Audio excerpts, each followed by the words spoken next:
Hello everyone, welcome to our channel মাতৃভাষায় বিজ্ঞান চর্চা। আজ আমরা শুরু করছি thermodynamics as per CBCS syllabus of physics honours, অর্থাৎ ফিজিক্স অনার্সে থার্ড সেমিস্টারে যে থার্মোডাইনামিক্স আছে সেটা পুরোপুরি আমরা কভার করব এই লেকচার সিরিজে। আজ আমাদের ফার্স্ট ক্লাস। তোমাদের প্রথম কোশ্চেন হয় হুইচ বুক টু ফলো, কোন বই আমরা ফলো করব। সো যদি তুমি কোনো বই কিনে নিয়েছো তাহলে বলবো তোমাকে আর নতুন করে কোনো বই কিনতে হবে না। যদি না কিনে থাকো তাহলে আমার মতে থার্মোডাইনামিক্স এর বেস্ট এবং সহজ বই হচ্ছে জিম্যানস্কি হিট অ্যান্ড থার্মোডাইনামিক্স।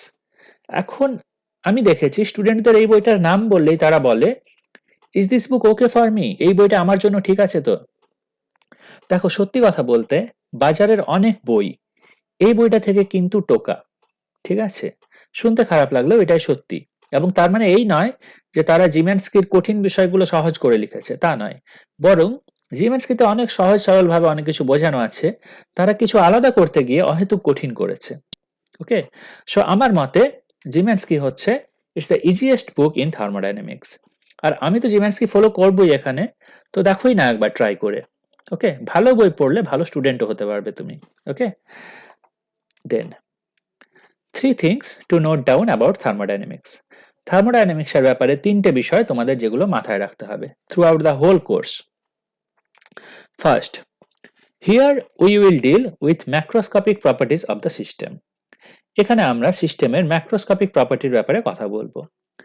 ম্যাক্রোস্কোপিক মানে কি না, macroscopic point of view considers properties of the systems which are at approximate human scale or larger। অর্থাৎ এগুলো হিউম্যান স্কেলের প্রপার্টি, যেগুলো আমরা মানুষেরা সহজভাবেই দেখতে, শুনতে, বুঝতে, অনুভব করতে পারি। সেই সব বিষয় নিয়ে আলোচনা হবে, বা তার থেকে বড় বিষয় নিয়ে, গ্রহ, নক্ষত্র, এসব বিষয় নিয়েও এখানে আলোচনা হবে। তাহলে কি নিয়ে আলোচনা হবে না? যেমন ধরো একটা ইলেকট্রন, একটা প্রোটন, একটা নিউট্রন, একটা অণু, একটা পরমাণু, এই সব নিয়ে থার্মোডাইনামিক্সে আমরা আলোচনা করব না। Second, thermodynamics is entirely empirical. Empirical মানে হচ্ছে পরীক্ষালব্ধ, অর্থাৎ থার্মোডাইনামিক্সের সমস্ত বেসিক ল গুলো এসেছে পরীক্ষা থেকে, অঙ্ক করে নয়, বেসিক ল গুলো। Okay, third, laws of thermodynamics are universally valid. থার্মোডাইনামিক্সের যে ল গুলো সেগুলো সমস্ত জায়গাতে সমানভাবে ভ্যালিড। তার মানে কি? ধরো নিউটনস ল, নিউটনস ল অ্যাপ্লাই করে কিন্তু তুমি স্পেশাল থিওরি অফ রিলেটিভিটি বা কোয়ান্টাম থিওরি করতে পারবে না। কিন্তু থার্মোডাইনামিক্সের ল সমস্ত জায়গাতে সমানভাবে ভ্যালিড, কোথাও কোনো চেঞ্জ হবে না। For example, it can be applied in chemistry, solid state physics, astrophysics as well as in string theory. সমস্ত জায়গাতে এটার অ্যাপ্লিকেবিলিটি আছে। স্ট্রিং থিওরি হচ্ছে সেখানে হাই কোয়ান্টাম মেকানিক্স আছে, হাই রিলেটিভিটি আছে, বাট সেখানেও থার্মোডাইনামিক্সের কিন্তু কোনো চেঞ্জ নেই। স্ট্রিং থিওরির একজন খুব বড় বিজ্ঞানীকে তোমরা জানো, তিনি হচ্ছেন স্টিফেন হকিন্স। স্টিফেন হকিন্সের লেখা একটা বিখ্যাত বই আছে, দ্য থিওরি অফ এভরিথিং। এই বইতে স্টিফেন হকিন্স একটা আলাদা চ্যাপ্টার করেছেন, the second law of thermodynamics. Okay, আমি যখন তোমাদের সেকেন্ড ল পড়াবো আমি তো এই বইটা থেকে কিছু জিনিস বলবোই, বাট তার আগে এখানে একটু দেখে নাও সেকেন্ড ল কতটা ইম্পর্টেন্ট। না, behaviour of black holes area, black হোলের ব্যাপারে জানার জন্য সেকেন্ড ল অফ থার্মোডাইনামিক্স খুব গুরুত্বপূর্ণ। এই বইতেই আরো একটা জায়গাতে আছে দ্য থার্মোডাইনামিক অ্যারো, অর্থাৎ কিসের অ্যারো? না, থার্মোডাইনামিক অ্যারো অফ টাইম। সময় কোন দিকে পজিটিভ, টাইমের কোনটা পজিটিভ অ্যাক্সিস, টাইমের কোনটা নেগেটিভ অ্যাক্সিস, সেগুলো ডিটারমিন করা যায় থার্মোডাইনামিক্স থেকে। সো আশা করি বুঝতে পারছো থার্মোডাইনামিক্স কতটা ইম্পর্টেন্ট। তুমি ফিজিক্সের যে কোনো ফিল্ডে যদি ভালো করতে চাও তোমাকে থার্মোডাইনামিক্স ভালোভাবে জানতেই হবে। If you want to expertise in any field of physics you have to be best in thermodynamics. Okay, now system. থার্মোডাইনামিক্সে আমরা যে বিষয়টা নিয়ে, যেমন ধরো ম্যাথামেটিক্সে আমরা একটা অঙ্ককে নিয়ে আলোচনা করি, তাহলে থার্মোডাইনামিক্সে কি হবে? সেরকম ভাবে আমরা একটা সিস্টেমকে নিয়ে আলোচনা করব। ধরো এটা হচ্ছে তোমার সিস্টেম, সিস্টেমের বাইরে যা কিছু আছে সেটাকে বলা হচ্ছে surroundings, rest of the universe. অর্থাৎ গ্রহ, নক্ষত্র, চক, ডাস্টার, ঘর, বাড়ি, এভরিথিং, সবকিছু হচ্ছে সারাউন্ডিংস। সিস্টেম আর সারাউন্ডিংকে আলাদা কে করেছে? না, বাউন্ডারি। এখন যদি বাউন্ডারির মধ্য দিয়ে সিস্টেম এবং সারাউন্ডিং এর মধ্যে মাস এবং এনার্জির আদান প্রদান ঘটে, অর্থাৎ মাস এবং এনার্জি যদি ট্রান্সফার হয়, তাহলে আমরা সেই ধরনের সিস্টেমকে বলবো ওপেন সিস্টেম। উদাহরণ কি? এক্সাম্পল হচ্ছে টি ইন আ কাপ। একটা কাপে ধরো চা রাখা আছে, সেই চাটা থেকে জলীয় বাষ্প বাতাসে উড়ে যাচ্ছে। তার মানে কি, সারাউন্ডিংসে মাস চলে যাচ্ছে। আবার সারাউন্ডিংস থেকেও, বায়ুমণ্ডল থেকে অনেক গ্যাসের অণু ধরো চায়ের মধ্যে আসছে, রাইট? সো এখানে মাসের আদান প্রদান হচ্ছে। এনার্জির আদান প্রদান কিভাবে হচ্ছে? না, খুব সহজ। চায়ের টেম্পারেচার আস্তে আস্তে কমছে, চায়ের টেম্পারেচার আস্তে আস্তে বাতাসে ছড়িয়ে পড়ছে, দ্যাটস ওয়াই এনার্জি ট্রান্সফার হচ্ছে, রাইট? সো এটা হচ্ছে একটা open system. Now, only energy can be transferred যদি বাউন্ডারির মধ্য দিয়ে সিস্টেম এবং সারাউন্ডিং এর মধ্যে শুধু এনার্জি ট্রান্সফার হয়, তাহলে সেই ধরনের সিস্টেমকে আমরা বলবো ক্লোজড সিস্টেম। উদাহরণ কি? টি ইন আ ক্লোজড কেটল। একটা বন্ধ কেটলিতে ধরো চা রাখা আছে, স্টিলের কেটলি, তাহলে সেটা থেকে বাইরে জলীয় বাষ্প বেরিয়ে যাবে না, কিন্তু এটা টেম্পারেচার আস্তে আস্তে কমতে থাকবে, অর্থাৎ এর টেম্পারেচার আস্তে আস্তে বাতাসের সংস্পর্শে আসছে। ওকে, সো এখানে এনার্জি ট্রান্সফার হচ্ছে কিন্তু মাসের কোনো ট্রান্সফার নেই। এগুলো হচ্ছে ক্লোজ সিস্টেম। এরপর নাথিং ক্যান বি ট্রান্সফার্ড। বাউন্ডারির মধ্য দিয়ে সিস্টেম এবং সারাউন্ডিং এর মধ্যে কোনো কিছু ট্রান্সফার হবে না, না মাস না এনার্জি। সেই ধরনের সিস্টেমকে আমরা বলবো আইসোলেটেড সিস্টেম। উদাহরণ টি ইন আ থার্মোফ্লাক্স। একটা থার্মোফ্লাক্সে তুমি যদি চা রাখো, চাটা গরমই থাকে, রাইট? অতএব এনার্জিও বাইরে বেরিয়ে আসছে না, মাসও বাইরে বেরিয়ে আসছে না। এই ধরনের সিস্টেম হচ্ছে আইসোলেটেড সিস্টেম। তবে আইডিয়াল আইসোলেটেড সিস্টেম বলে কিছু হয় না। একটা থার্মোফ্লাক্স যতই ভালো হোক, যে কোম্পানিরই হোক, কিছুদিন পর চাটা ঠান্ডা হয়েই যাবে, রাইট? সো আইডিয়ালি না পাওয়া গেলেও এগুলোকে আমরা আইসোলেটেড সিস্টেম হিসেবে কনসিডার করব থার্মোডাইনামিক্সে। সিস্টেম তো আমরা বুঝলাম। এরপর how to define a system. ধরো তোমাকে আমি কিভাবে ডিফাইন করব? তোমার একটা উচ্চতা আছে, তোমার একটা ওয়েট আছে, রাইট? তুমি কি ধরনের জামা পরো, তো একটা সিস্টেমকে আমি কিভাবে ডিফাইন করব? না, first by defining few macroscopic properties of the system. সিস্টেমের কয়েকটা ম্যাক্রোস্কোপিক প্রপার্টি, যেমন প্রেসার, ভলিউম, টেম্পারেচার। এন মানে হচ্ছে নাম্বার অফ মোল, এম হচ্ছে মাস, এগুলো ডিফাইন করে। ধরো এটা তোমার একটা সিস্টেম, একটা বেলুন। ওকে, এখন এই বেলুনটাকে তুমি কিভাবে ডিফাইন করবে তাহলে? না, এটা 1 অ্যাটমসফিয়ারিক প্রেসারে আছে, অর্থাৎ বায়ুমণ্ডলীয় চাপে এটা আছে। ভি, এটার আয়তন হয়তো 5 লিটার। টি, এটা টেম্পারেচার 300 কেলভিন। এখানে আমি একটা কথা বলে দিই, তোমরা টেম্পারেচার কিন্তু কেলভিনে লেখা অভ্যেস করবে। 300 কেলভিন মানে 27 ডিগ্রি সেলসিয়াস, যেটা সাধারণভাবে বায়ুমণ্ডলে থাকে, রাইট? এরপর n ইকুয়াল টু 0.203 মোলস। ধরে নাও এই মোল পরিমাণ গ্যাস ওর মধ্যে রয়েছে। m, এটার ভর কত? হয়তো 3.25 গ্রামস, রাইট? সো এইভাবে আমি একটা সিস্টেমকে ডিফাইন করব। এরপর second, by defining whether the system is homogeneous or heterogeneous। সিস্টেমটা হোমোজিনিয়াস নাকি হেটারোজিনিয়াস। হোমোজিনিয়াস মানে কি? না, if there is only one type of gas inside the balloon, বেলুনের মধ্যে যদি একরকমই গ্যাস থাকে, ধরো শুধু অক্সিজেন আছে বেলুনটার মধ্যে, রাইট? তাহলে সেটাকে আমরা বলবো হোমোজিনিয়াস, অর্থাৎ অক্সিজেনটা পুরো বেলুনে সমানভাবে ছড়িয়ে আছে। তাহলে হেটারোজিনিয়াসটা কি? ধরো এই একটা বিস্কুট, এখানে বাদামগুলো তো চারিদিকে সমানভাবে ছড়িয়ে নেই, তো এটা হচ্ছে একটা হেটারোজিনিয়াস সিস্টেম। আশা করি বুঝতে পেরেছো। Third, by defining whether the system is in equilibrium or not। সিস্টেমটা ইকুইলিব্রিয়ামে আছে কি না এটা বুঝতে হবে। ধরো বেলুনটার টেম্পারেচার হচ্ছে 300 কেলভিন, বায়ুমণ্ডলের টেম্পারেচার হচ্ছে 280 কেলভিন। এখন যদি একটা ক্লোজ সিস্টেম হয়, ধরে নিলাম এর যে বাউন্ডারিটা আছে এর মধ্য দিয়ে টেম্পারেচার আদান প্রদান হতে পারে, যেটা সাধারণভাবে বেলুনে হয়, তাহলে এটা ইকুইলিব্রিয়ামে নেই, কারণ ইকুইলিব্রিয়ামে থাকলে এই দুটো টেম্পারেচার সমান হতো, right? So if it's a close system, the system is not in equilibrium. তো এটাও তোমাকে বলতে হবে সিস্টেমটা ইকুইলিব্রিয়ামে আছে নাকি নেই। Fourth, by mentioning number of components of the system. সিস্টেমের কম্পোনেন্ট কটা? এখন এই বেলুনে একরকমই গ্যাস আছে, অতএব বেলুনের মধ্যে সিস্টেম কম্পোনেন্ট হচ্ছে একটাই, তাহলে এটাকে আমরা বলবো পিওর কম্পোনেন্ট, রাইট? তাহলে 2 কম্পোনেন্ট বা 3 কম্পোনেন্ট কাকে বলে? ধরো একটা জল আর তেলের মিশ্রণ, এখানে দুটো কম্পোনেন্ট আছে, জল আর তেল। সো এটাকে আমি বলবো টু কম্পোনেন্ট সিস্টেম।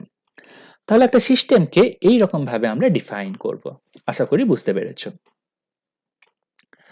এরপর আমরা আসছি ভ্যারিয়েবলস অ্যান্ড কনস্ট্যান্ট। ভ্যারিয়েবল কাকে বলে এবং কনস্ট্যান্ট কাকে বলে? ভ্যারিয়েবল নাম থেকে ক্লিয়ার, থিংস হুইচ ভ্যারি, যা কিছু ভ্যারি করে তার হচ্ছে ভ্যারিয়েবল। উদাহরণ কি? প্রেসার, ভলিউম, টেম্পারেচার, মাস, এগুলো হচ্ছে ভ্যারিয়েবল। প্রেসার তুমি চেঞ্জ করতে পারো, ভলিউম চেঞ্জ করতে পারো, রাইট? টেম্পারেচার কোনো কিছুর তুমি পাল্টাতে পারো, মাস কমাতে পারো, বাড়াতে পারো। তাহলে কনস্ট্যান্ট কি? কনস্ট্যান্ট হচ্ছে things which can't B varied, যেগুলো চেঞ্জ করা যায় না।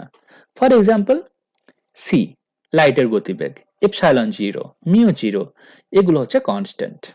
এখন কোনো একটা পরীক্ষাতে কোনো ভ্যারিয়েবলও কনস্ট্যান্ট হতে পারে। ধরো আমি ধরেই নিয়েছি আমি এক্সপেরিমেন্টটা করব কনস্ট্যান্ট প্রেসারে, আমি প্রেসার চেঞ্জ করব না, তাহলে সেই এক্সপেরিমেন্টের জন্য প্রেসার হচ্ছে কনস্ট্যান্ট, বাকিগুলো হচ্ছে ভ্যারিয়েবল। আশা করি তোমাদের কাছে clear, right? So depending upon the situations variables can become constant, যেটা আমি তোমাদের বললাম। এরপর আমরা আসছি ম্যাক্রোস্কোপিক ভ্যারিয়েবলস। প্রথমে হচ্ছে ম্যাক্রোস্কোপিক ভ্যারিয়েবল দু ধরনের হয়। প্রথম হচ্ছে এক্সটেনসিভ ভ্যারিয়েবল। এক্সটেনসিভ ভ্যারিয়েবল কি না? Properties those depend on the size of the system. সিস্টেমের সাইজের উপর যেগুলো ভ্যারি করে, সাইজ আলাদা হলে ভ্যারিয়েবলের মান চেঞ্জ হয়ে যাবে, সেগুলোকে আমরা বলবো extensive variable. Mathematically if we divide a system of coordinate y, ধরে নাও, আচ্ছা এখানে একটা কথা বলি, এই যে কোঅর্ডিনেট, ভ্যারিয়েবল, প্রপার্টি, এগুলো কিন্তু একই কথা। প্রেসারকে তুমি ভ্যারিয়েবল বলতে পারো, কোঅর্ডিনেট বলতে পারো, সরি ভ্যারিয়েবল বলতে পারো, কোঅর্ডিনেট বলতে পারো, আবার প্রপার্টিও বলতে পারো, একই বিষয়।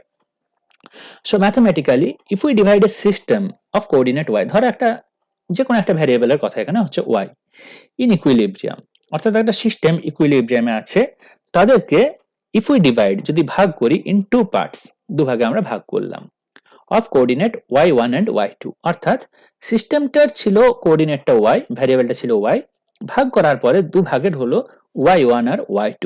তাহলে কোঅর্ডিনেটটা এক্সটেনসিভ হবে যদি y সমান y1 প্লাস y2 হয়। তার মানে কি বোঝার চেষ্টা করো। এক্সাম্পল, ধরো আমার কাছে একটা লোহার ব্লক আছে, এর মাস হচ্ছে m, একে আমি সমান দুভাগে ভাগ করলাম। ধরো এই দুটো ভাগের একটা দিকের মাস হচ্ছে m1 আর একটা দিকের মাস হচ্ছে m2, তাহলে টোটাল মাস m সমান অবশ্যই হবে m1 plus m2, right? So m1 plus m2 সমান m। দ্যাটস ওয়াই আমরা বলতে পারি মাস হচ্ছে একটা এক্সটেনসিভ ভ্যারিয়েবল। বাট ম্যাথমেটিক্যালি এত কঠিন করে সবসময় বোঝার দরকার নেই, মাস সাইজের উপর ডিপেন্ড করে, তাহলে মাস অবশ্যই একটা এক্সটেনসিভ ভ্যারিয়েবল, রাইট? তারপর আর একটা কিরকম ভ্যারিয়েবল হয় না? Intensive variable. বুঝতেই পারছো, properties those are independent of the size of the system, যেগুলো সাইজের উপর নির্ভর করে না। Mathematically if we divide a system, আবার ধরো তোমার একটা সিস্টেম আছে, তাকে তুমি দুভাগে ভাগ করছো অফ কোঅর্ডিনেট ওয়াই। এখন দুটো ভাগে কোঅর্ডিনেটটার মান হয়েছে y1 আর y2, তাহলে কোঅর্ডিনেটটা ইন্টেন্সিভ হবে যদি y1 সমান y2 সমান y হয়।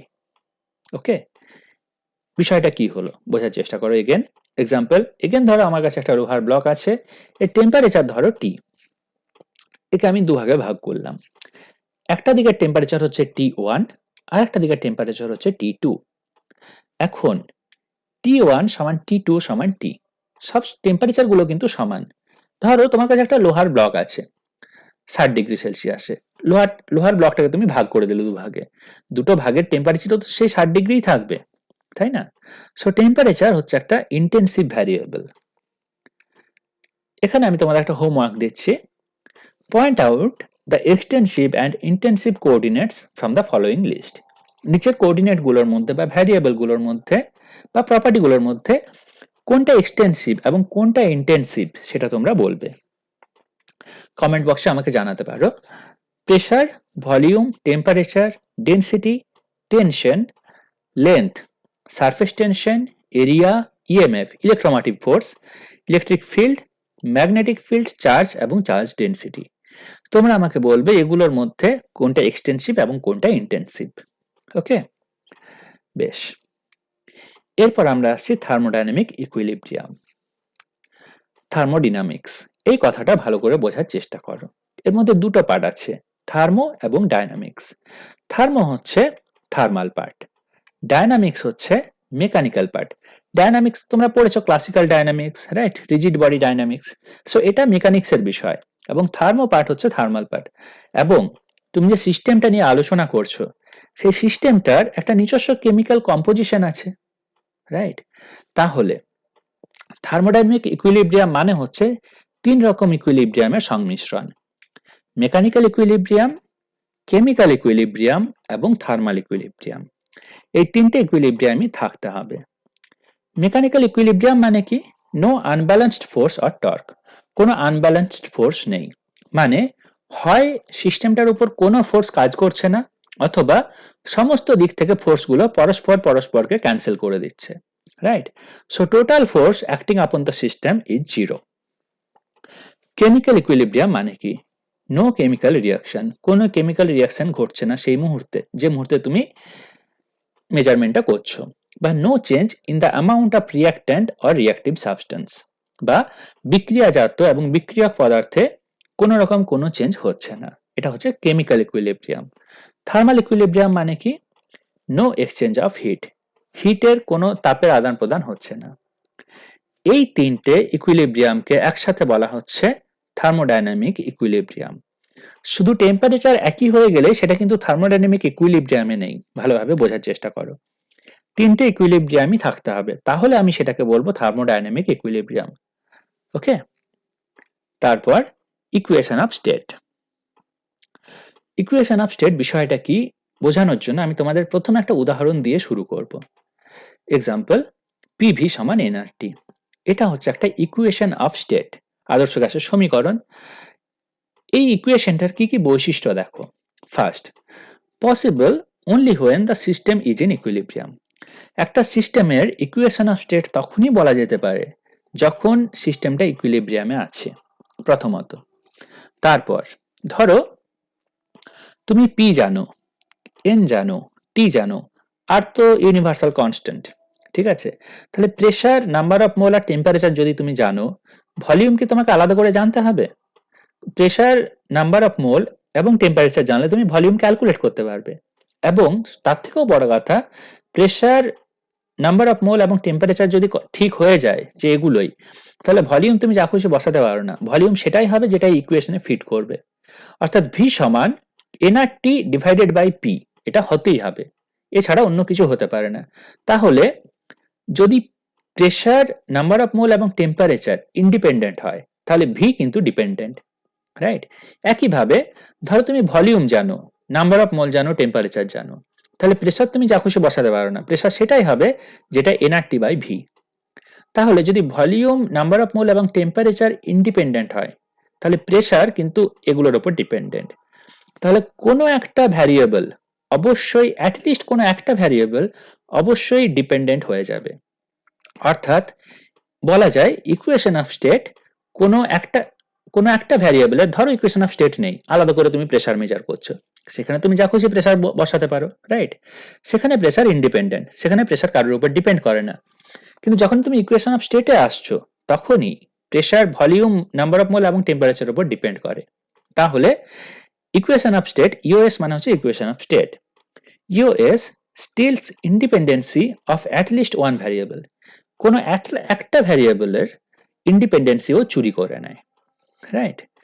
এবং খুব সহজ, connects the thermodynamic coordinates, thermodynamic coordinate গুলোকে কানেক্ট করে, অর্থাৎ pressure, volume, number of mole, temperature এগুলোকে কানেক্ট করেছে ইকুয়েশন অফ স্টেট। আশা করি বিষয়টা ক্লিয়ার তোমাদের কাছে।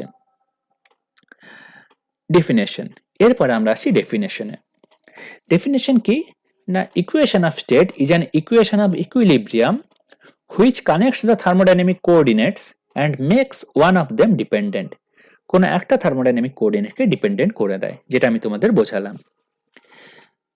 For real gas, equation of state হচ্ছে p plus a by v square into v minus b সমান RT, যেখানে স্মল v এটা v equal to capital V by n equal to molar volume, এটা তোমরা জানো, right. ওকে, এরপর একটা timeline. 1824 সালে আবিষ্কার হয়েছিল সেকেন্ড ল অফ থার্মোডাইনামিক্স।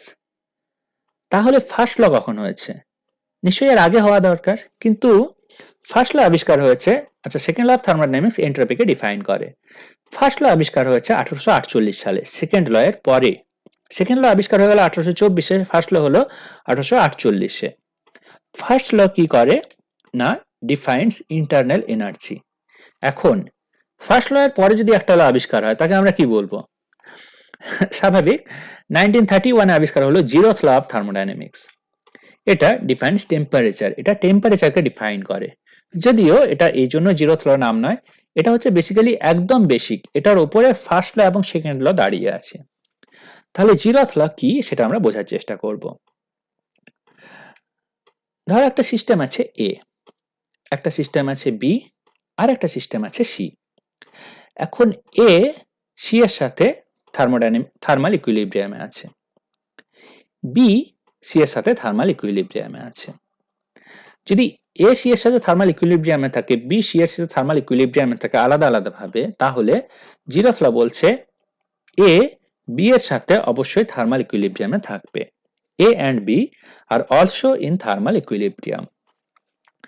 এটা উদাহরণ। স্টেটমেন্টটা কি জিরোথ ল এর? স্টেটমেন্টটা হচ্ছে two systems in thermal equilibrium with a third one are also in thermal equilibrium with each other, অর্থাৎ two systems A and B in thermal equilibrium with a third one, এরা সকলেই একটা third সিস্টেমের সাথে ইকুইলিব্রিয়ামে আছে, তাহলে they are also in thermal equilibrium with each other, পরস্পরের সাথেও তারা থার্মাল ইকুইলিব্রিয়ামে থাকবে।